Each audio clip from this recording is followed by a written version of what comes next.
Well, hello, ladies and gentlemen. Welcome to a new edition of the EKN Face2Face. It is March the 14th, midway through the third month of the season.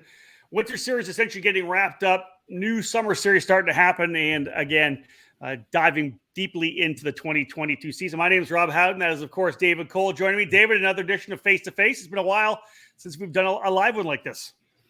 Yeah, we've had a busy winter, and so we haven't had a lot of time to kind of regroup and do some of these special shows that we like doing. And yeah, so we've had one face-to-face in 2022, so this is only our second, but our 50th episode. So it's been basically 2 years yesterday since the pandemic, and that is what sprung our face-to-face program. That's true. Yeah. So really, about 2 years, we've done 50 episodes so far. That's interesting, right? When everything happened, we got locked down, ended up coming back. You, of course, coming back from the Winter Nationals. I was in Florida for the road to Indy. We started with IG Live. We did a lot of IG Live interviews, and finally said we got to figure out how we can do these live broadcasts and dove right into it. So that was you can't save those. These we can save and keep forever. And the IG Lives, it's almost like the TikTok and the Snapchats where it just goes away and you can never find it again. That's true. So this edition, folks, you saw what we put up on social media. We have Brittany Lobaugh from the Texas Sprint Racing Series joining us here as she did last year as well. Again, one of the big series. Texas has always been, David, kind of home to karting in a big way, right? It's not like there's been like 15, 20 tracks, but there's always been a lot of great drivers, some really great kind of core foundation clubs down there, and then so many great drivers who've always ventured out, right? A lot of those Texans don't just stay at home. They want to come and run the National Series as well. Yeah, and so we've seen a lot of drivers over multiple decades, dating back to, I want to say the first road race Grand Nationals was back in Texas in the early 60s. So Texas has been a good foundation for the sport. And as you said, we've seen a number of drivers coming out of there. We see a lot of drivers from into the professional ranks go from karting to professional. Like a Jack Crawford, he's moving up the ranks right now, and many others. We see a Jake French. We see a lot of these drivers that are at the top level, the national level for multiple years. And we have a lot of young drivers up and coming through the karting ranks right now that we could be hearing for a long time, not only in our sport, but in professional form as well, too. So again, we see a lot of these Texas drivers, whether it's in the SCUSA Pro Tour, United States Pro Kart Series, the Rock Cup programs, all over the country, Texans coming up to race. And of course, at home, there are a lot of great tracks and clubs, as we talked about. Denton with North Texas Karters, of course, the track at Speed Sports, Dallas Karting Complex, which is building another secondary track there as well. The club at Katy, a number of different tracks and clubs around the country. But the one thing that brings them all together right now is the Texas Sprint Racing Series, anywhere from 150 to 170, 180 or more entries throughout last season. They've got a 5-race program set up for this year. And let's bring in Brittany Lobaugh right now. She runs the whole thing, and we'll get an opportunity to talk to Brittany. The off season's almost over, Brittany. It's almost time to go to work. Oh, like I haven't been working the last few months putting it all together, right? Is that not right? But on track work, right? Like, exactly. Everybody stuff thinks we really live for, not the back end stuff that just fills up the time. Yeah, Brittany, everybody thinks you just roll in there with the trailer. You did it last year. First time, you got the old registration forms from last year. You just put another race on, right? There's so much that goes in behind the scenes. Oh my gosh, so much. I mean, really, I'm start planning this season before last season's even over, right? Like I have to get my races on the calendar before we even end the year. And then just keep going. We've been as David had posted up there, folks, and if those of you are watching either on Facebook or YouTube, if you do have any questions, maybe your Texas Karter has a couple questions here you'd like to ask Brittany, feel free to put it up in the comments. We'll bring that into the screen if we see fit and get a chance for Brittany to maybe answer those questions. So very interactive here. We'll take the opportunity here on the face-to-face to kind of go through the schedule a little bit, talk about where the Texas Sprint Racing Series is going to run. We'll look at their focus class structure, talk about their, their connection with the IKF, the International Kart Federation, and of course, Superkarts USA, and talk, what's going on this year that may be a little bit new. So, Brittany, let's start talking about the schedule first and foremost.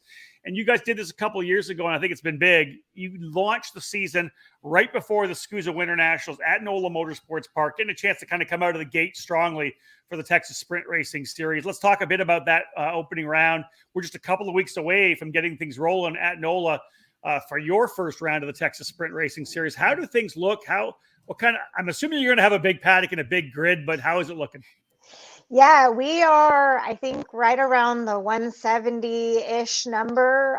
Might have been just over while I, was out doing some things today.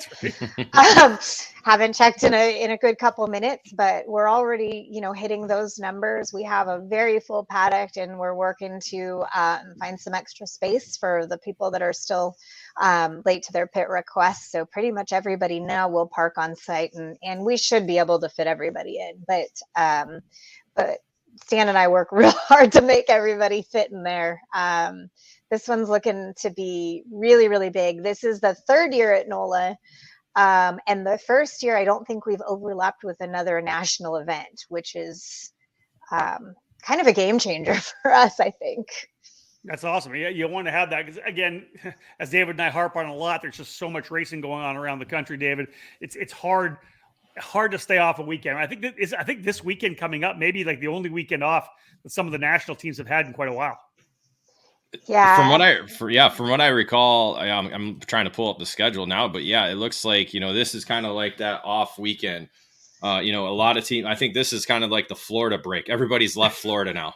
So they're either going to NOLA to get ready for your race, Brittany, or they're heading back home before they go to NOLA. So yeah, we had the Simcraft, we had Florida Winter Tour this past weekend, but really the March 18th through 20th, there's no other racing. But what, Brittany, kind of go over like what, NOLA Motorsports paddock is large. What's kind of the big problem? I know we talked about it off air, but kind of go into what the issue is with the spacing. Well, really, because we typically have a fairly full paddock anyways with, 170 racers, and we have a lot of individual people that are just bringing their own trailers. Now we add in all the SCUSA sponsors and large teams. So in addition to all the small little, teams and players we have locally, we have these big footprint teams that actually house more than sometimes the small ones. But it's just a lot more to add to the paddock. Yeah. And, when we get the RVs in there, because I know their RV space, I think might be full now. It just adds in even more. Yeah, this is not an issue that we had back in the 2000s, late 90s and 2000s when everybody thought we had big races back then. The size of the events we've had lately over the last, even let's say 5, 6, 7 years, just massive events that really are overrunning so many of the tracks that we actually come to. Now, I know a bunch of people are asking questions. We will get to those questions. Don't worry, folks. We're not going to interrupt them. We want to get through some of this stuff first. So you start at NOLA Motorsports Park, Brittany. It's obviously going to be a fantastic way to kick things off. And then you roll from there into the May 2021-22 back to New Caney in Houston, north of Houston, Speed Sports Racing Park for round number 2. Correct. That's here in my backyard, and we all love going there. So that's that track. Everybody seems to like that track. It's a longer track, and yeah, so it's a can't miss on our schedule. Yeah, it's a fantastic facility. I've been there many times, as you know, love that racetrack. But then you talk about the fact it's a longer racetrack, right? A little more wide open.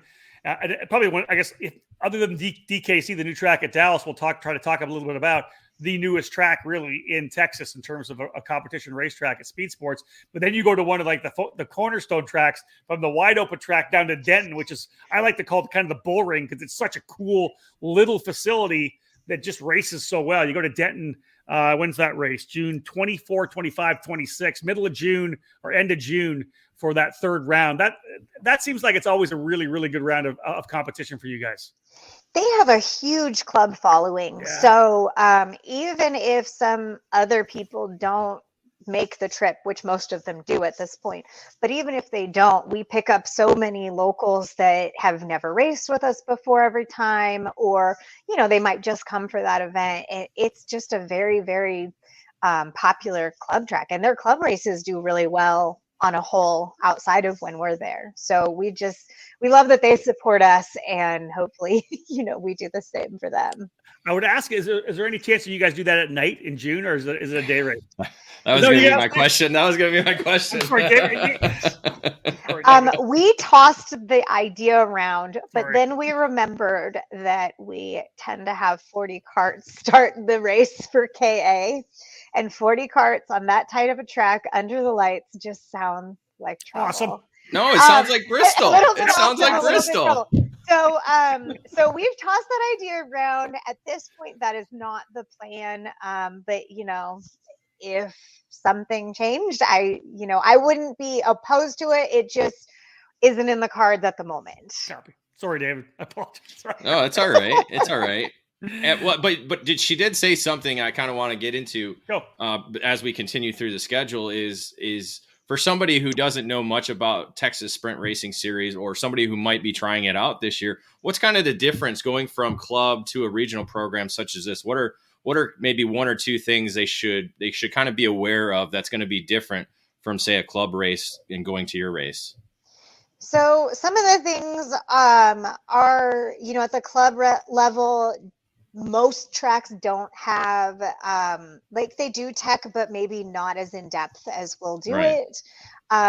We also, try to follow everything a lot more closely. Our goal is that you can step from us into a national series and hopefully be well prepared. So a lot of times we have people asking questions like pre-tech forms, when do they get turned in? How do I fill this out? There's just a lot more specific items that we ask them to do, different sealing. For the clubs, a lot of times the beginning of the year, they give you not necessarily putting a new one on every event. A lot of the engines don't get sealed for club racing, so that's something new for most club members.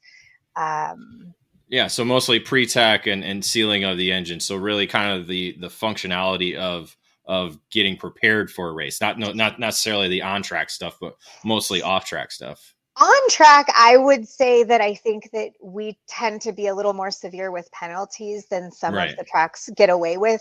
Typically, we have more corner workers. They're also better trained, as opposed to, or at least we hope they're better trained than the parents that are, sometimes volunteering at the club level. And so we try to, make all that stuff to where we're really looking at what's happening out there and addressing things like that. I've seen situations at the club level, and all of a sudden they get to me and things escalate real quickly because they've had things that were never really addressed at the club level. Right. As far as, on track penalties and altercations and things like that. And so a lot of times we have to have conversations with the drivers and the teams and talk about like, okay, now you're stepping up. So we got to act, which I feel like has been a big conversation lately too, track respect. But we do try to address that if we see things that are happening as well. And that's really what you said, right? The very first thing you said was you treat this like it's a national level series to train the people that may be running club level, whatever, what it's like to run nationally. So you could literally go from your Texas Sprint Racing Series to a SCUSA Pro Tour race, and that sticker shock wouldn't be there. You'd kind of be trained to a certain extent, be ready for national racing. That's our hope.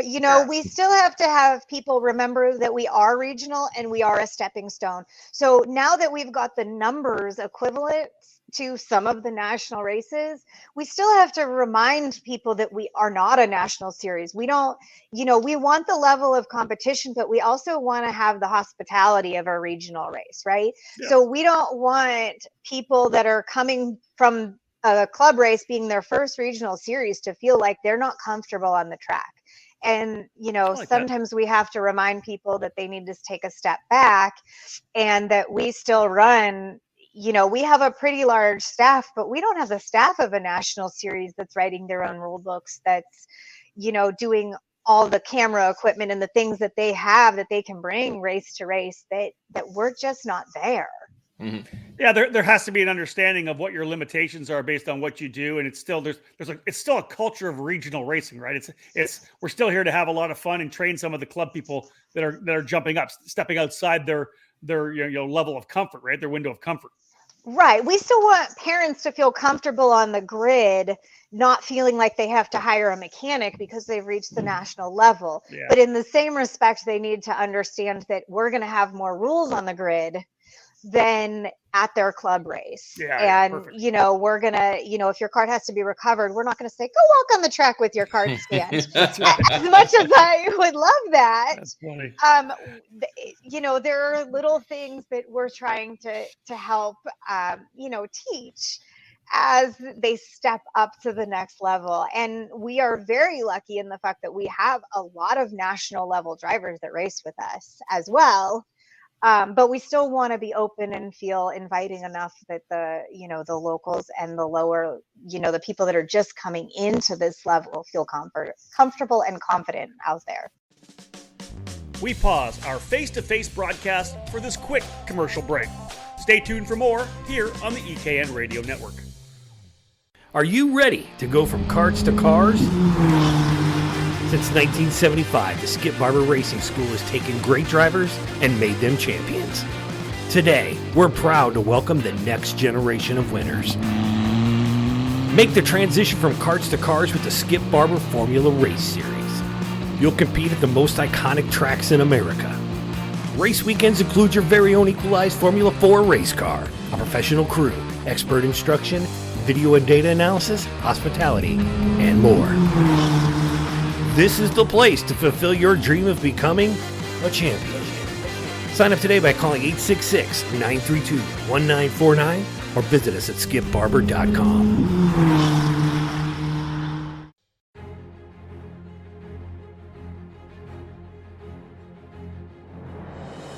The Briggs & Stratton 206 engine is where out-of-the-box ease and outstanding consistency meet to create legendary races.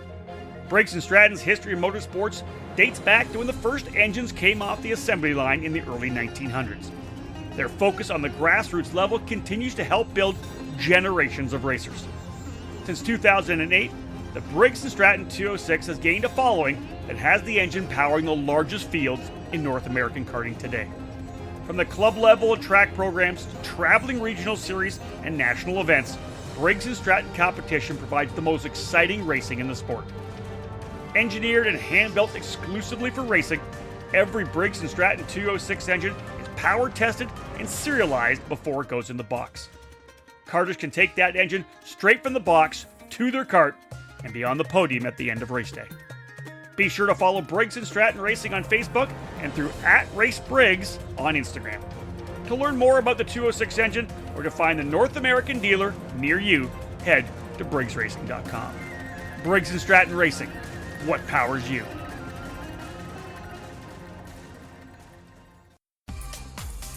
Welcome back to Face2Face on the EKN Radio Network.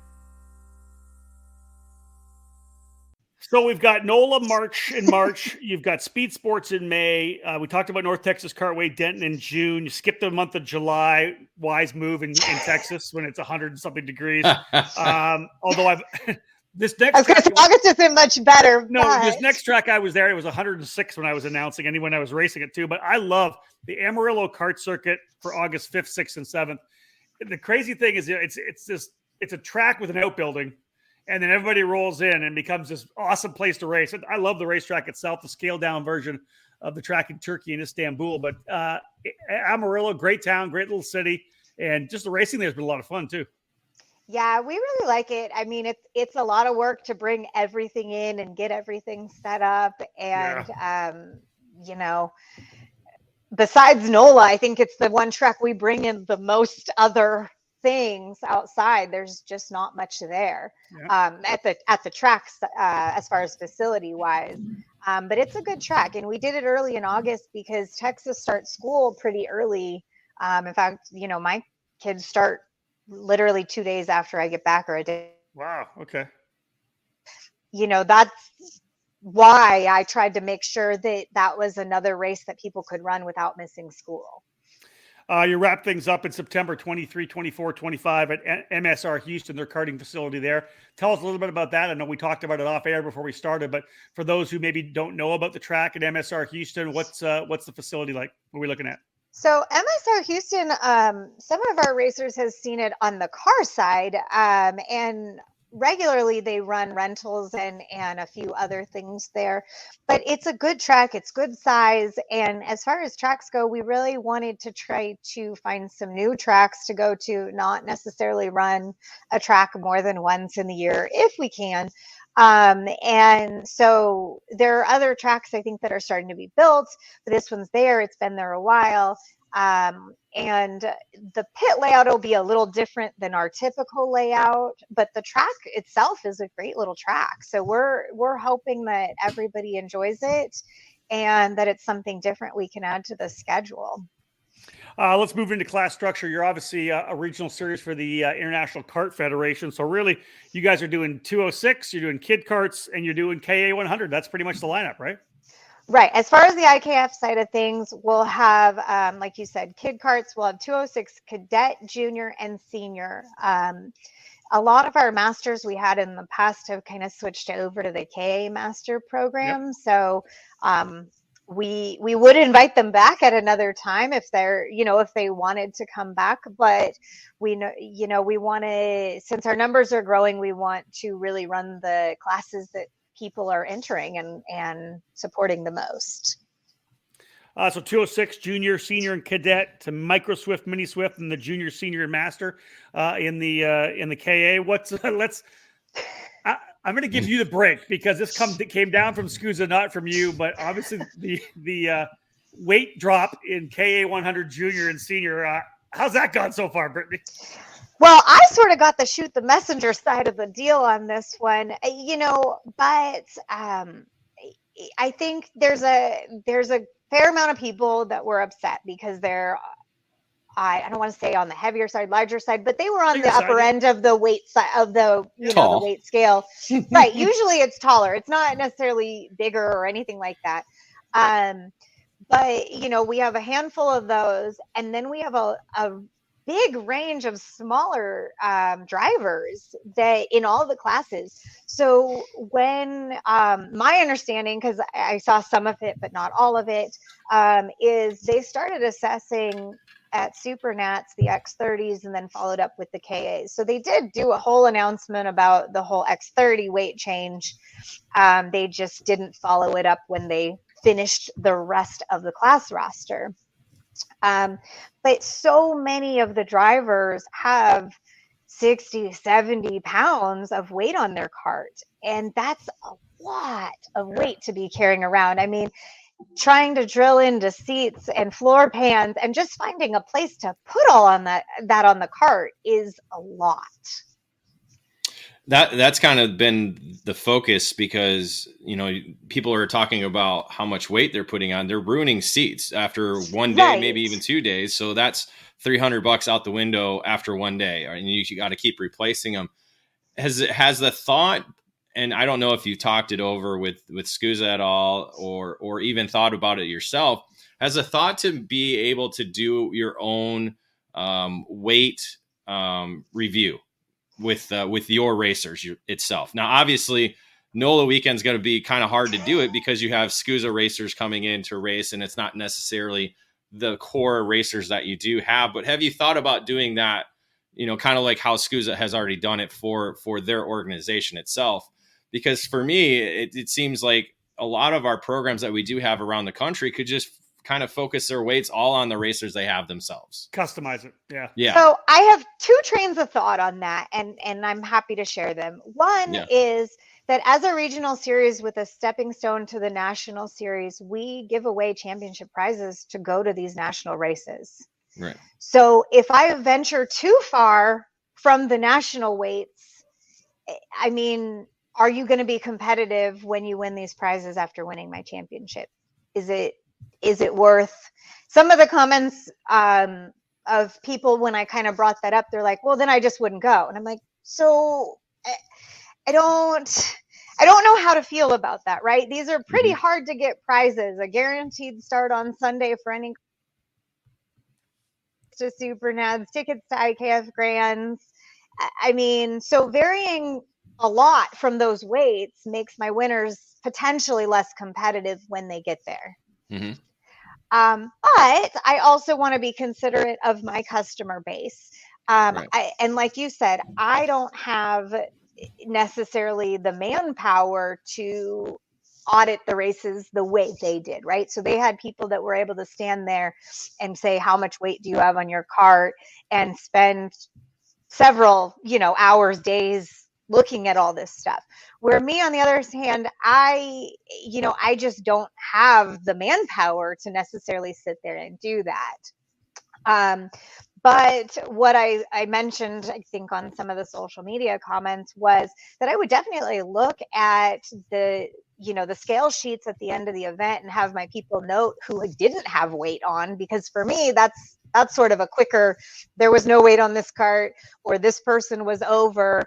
And I can compare. I generally know my locals, my regulars versus the national people that this is kind of their one-off race, and see how many I have that are not carrying weight or are at or exceeding the new weight system, to possibly make adjustments for the remainder of the season. Okay, there you go. I'm not opposed to it, but like I said, I want to make sure that any changes still make them competitive at the national level with their prize packages as well, if that's what they so choose to do.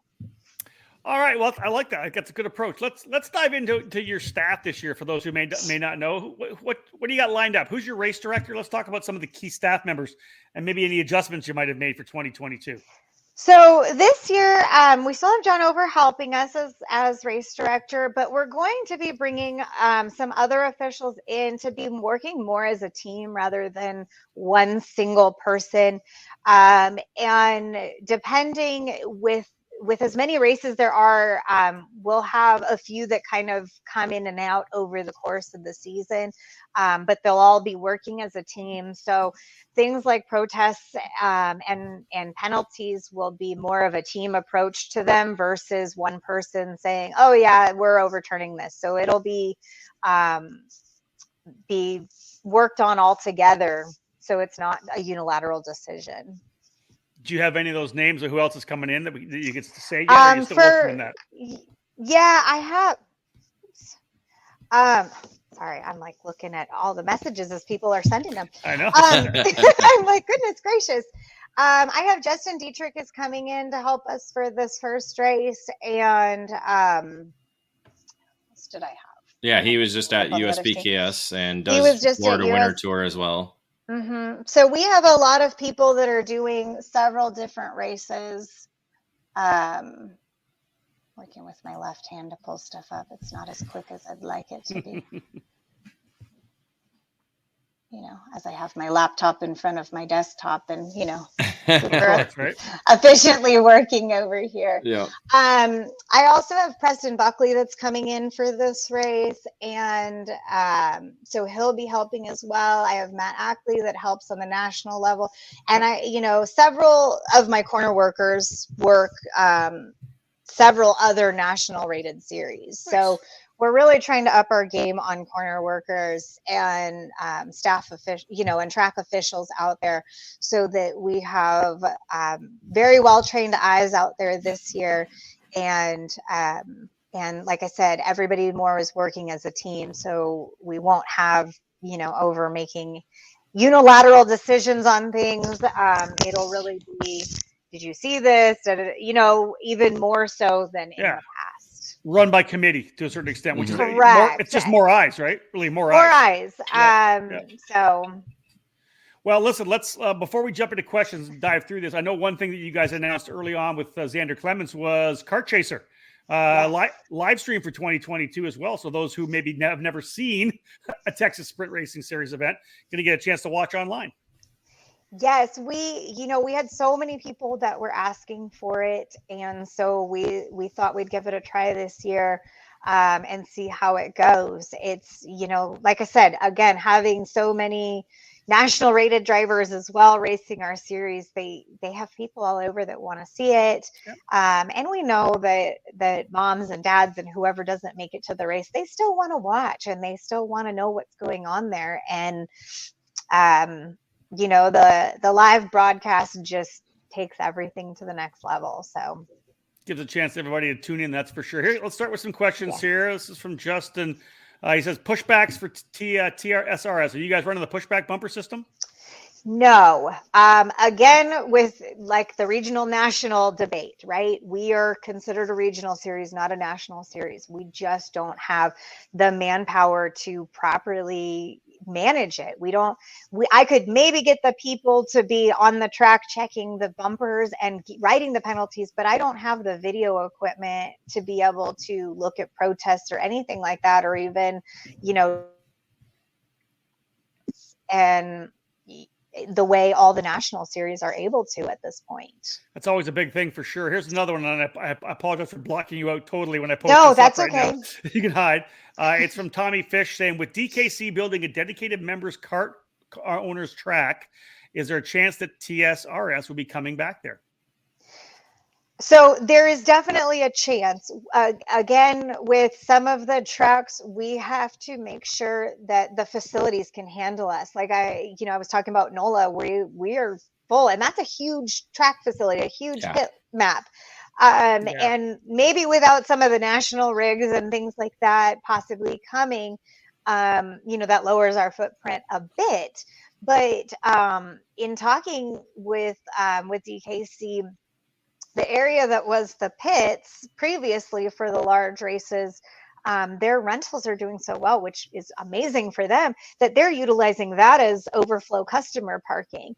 And so I'm telling you, and the new track is going where a lot of the additional parking was. Yep. So we're waiting for everything to be finished to go up there and make sure that we have a game plan to be able to properly park everybody. At Speed Sports, we have to close down an entire road to park passenger vehicles at this point. And so we just want to make sure before I put something on the map and on the calendar that we know that we have every, T crossed and I dotted. And that makes sense, right? That's what we're dealing with nowadays. It's, we were always dealing with the fact that a really, really good racetracks that had rental kart facilities then would obviously make more money on a rental kart weekend than they make when we're actually there renting the racetrack. And now even when a track builds a secondary track, there may not be room to actually paddock. That's a crazy thing nowadays. And awesome that there's popularity in rental kart racing. But man, when we want to go racing competitively, it makes things interesting, doesn't it? Right. And we've gotten some conversation and some ideas in the works, but with the way that materials and things, we weren't sure of an ETA on completion at this point as well. I mean, I think, ideally, when the date is, but there's always chances with things. And I just don't like putting anything on the calendar if it's not complete. And 100, right. Texas weather is crazy. Material costs are increasing left and right. I just, if there's a chance that it's not going to be done and completely ready for us, I just don't want to put it on the calendar and have to make changes. It's just not fair to anybody at this point. So there's a chance. Especially where you guys are right now. You look at the schedule you have. Great racetracks already, right? And so you guys are gonna be able to mix it around. When Dallas gets up and running and gets to the place where, hey, you know what, we're able to run a race. You guys have done site surveys. You figured out a place to park everybody, which is obviously the biggest challenge. Then maybe it's 2023, maybe it's 2024. Right. So our hope would be that they finish early this summer. We can go up there and have some conversations and figure out the game plan to put it on the next year or two. But we have to make sure that we have enough space to cover everybody. And, part of the fun of the regional race is that, we still try to have room for people to camp in their RVs. Yeah. Unfortunately, the next thing is if we have to still go to, if we want to still go, not have to, if we would like to still go to some of these tracks where the pitting becomes an issue, then we have to say that we can't camp. And, and I really hate to do that if I don't have That's to. part of regional racing. That's what I always did. I love that. Right. That's like the best part, right? Yeah. Getting to go and have a drink and have cookouts and let the kids just run around like crazy people at the end of the day. Exactly and that is part of it. We pause our face-to-face broadcast for this quick commercial break. Stay tuned for more here on the EKN Radio Network.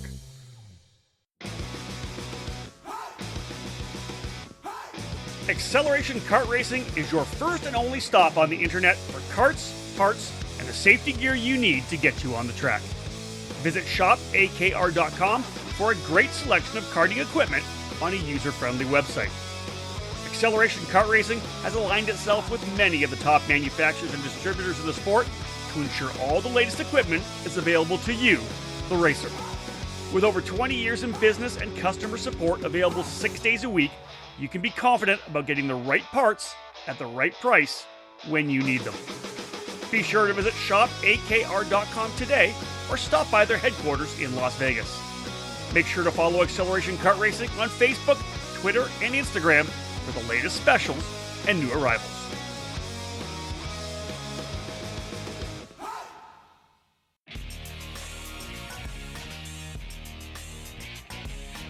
All over the karting world, everyone knows OTK is the gold standard for quality and performance.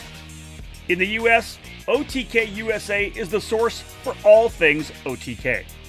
From the legendary Tony Kart brand to the race-winning Cosmic and Esprit chassis, and now the new Red Speed and EOS brands, OTK quality is second to none. All 5 brands are winning races and championships across the country in national programs like the Rock Cup USA Florida Winter Tour and the Challenge of the Americas, the SCUSA Pro Tour and Winter Series, and the Pro Kart Challenge, United States Pro Kart Series, and the WKA Manufacturers Cup. And OTK products are also front and center on the podium of club and regional races from coast to coast. To learn more about a specific product line, you can find the OTK USA dealer near you, whether it's Tony Kart, Cosmic, Esprit, Red Speed, or EOS. Visit www.otkusa.com. Specific chassis territories are still available, so kart shops interested in adding a winning component to their product lineups can contact OTK USA directly.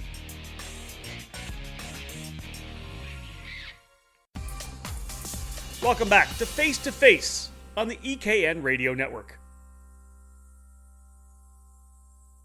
So I think the overall message is anybody building a facility right now, make sure you have a massive paddock. Exactly. You want the Texas Sprint Racing Series, you better have a big-ass paddock. But I think that's part of the growing spurt that we're in right now with our sport. I mean, we're seeing record numbers all over. Your series is having record numbers right now. You know, national programs are having record numbers. These facilities weren't necessarily built to withstand this growth that we're witnessing right now. Yeah. Right. And it's not just me. I mean, I see that in all the series, right? So I mean, even the grassroots one, CKNA, I mean, they had a ridiculous amount last weekend or 2 weeks, whenever that was. USPK is having record numbers, SCUSA is having record numbers. The tracks that we're used to going to, we can't fit in anymore. And that limits the amount of tracks we can put on the schedule as a whole nationally. Yeah. Well, here's a segue because we're talking about new racers. Here's a question from David Whitelaw. He says, experience requirements for a newer racer in KA 100 Senior. Son is joining some Texas Sprint Series racing this year. P.S. What's up, Rob? David Whitelaw. David Whitelaw, CTS, former CTS SCUSA Pro Tour, Pro Moto Tour racer. So yeah, David, how are you? So there you go. What's the question? So regional racing, what kind of requirements do you guys have to be able to go run KA 100 Senior? Do you have a year of club racing in your books, or are you kind of welcoming to anybody who wants to come play? So we do try to welcome anybody that comes into play. We do require them have a SCUSA, license or membership, whatever you want to call it these days, to be in that program. And then otherwise, I really just recommend that you've traveled to tracks outside your home track, right? That you understand what it's like to race not against the same 15 people every weekend. Maybe the tracks have 40, depending on the track, but most I think are closer to the 15 to 25 range maxing out.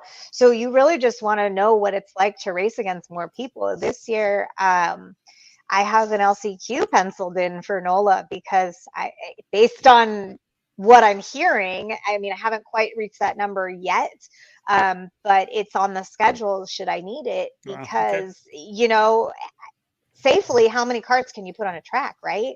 Well, NOLA more than maybe Denton. Right, NOLA definitely more than Denton, and it's the same.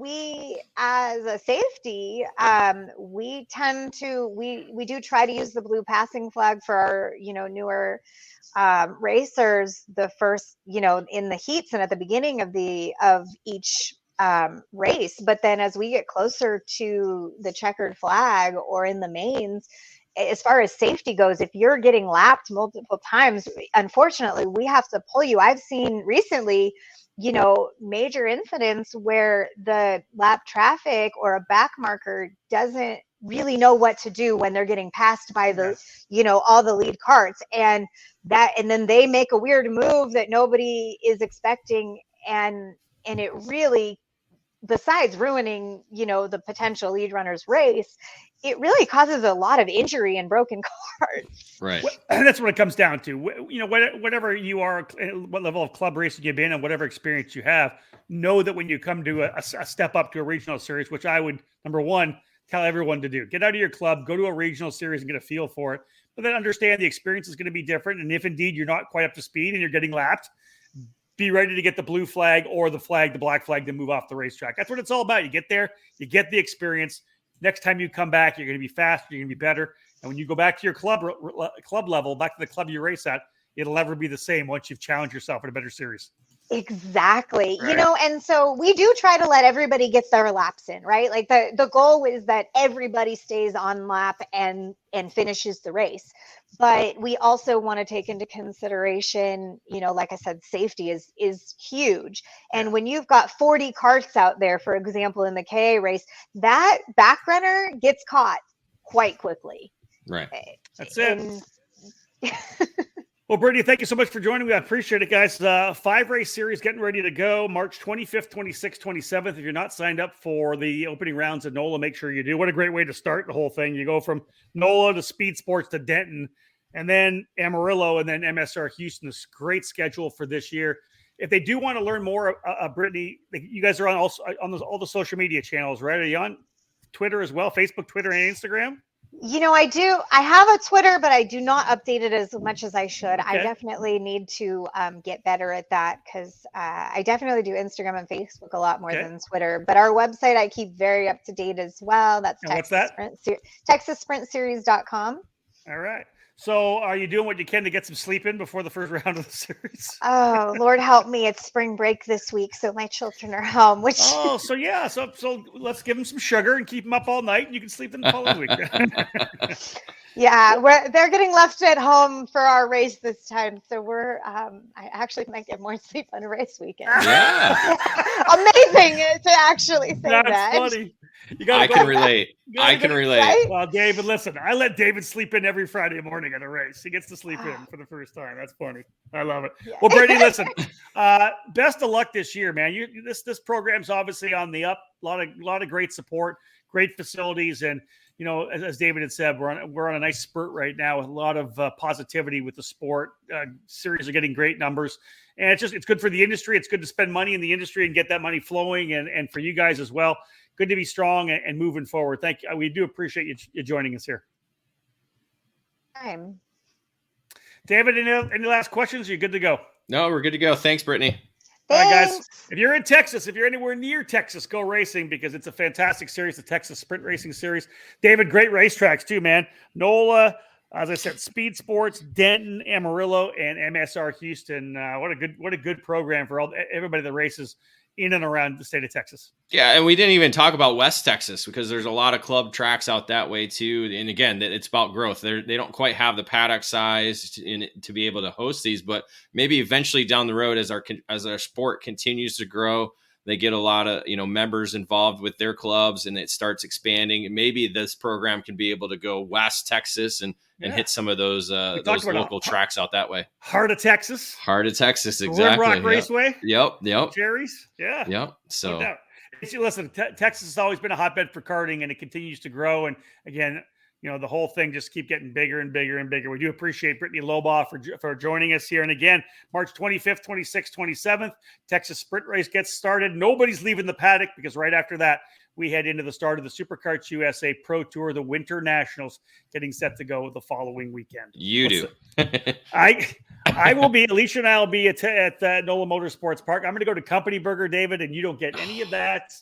But David's doing the Disney thing with the family on vacay, so we'll be enjoying ourselves at some racing. You could be screaming and standing in lines. Yeah, it'll be a lot of lines, a lot of beverages taken in that week, but hopefully some relaxing. And we're thinking about bringing some portable benches that we can, like the fantastic idea. Aiden came up with that idea, so we might look into those collapsible ones. Folks, we got lots coming here, of course, on the ECAN Radio Network and here on YouTube as well. We're lining up a show to try to get a hold of a couple of the race winners from the United States Pro Kart Series event that just happened in Orlando. That's coming up as well. Lots more content on the ECAN Radio Network. This Week in Karting coming up soon. A lot of great content here, and we do appreciate you joining us again. Thanks to Brittany Lobaugh for joining us from the Texas Sprint Racing Series. On behalf of David Cole, my name's Rob Howden. Bye for now.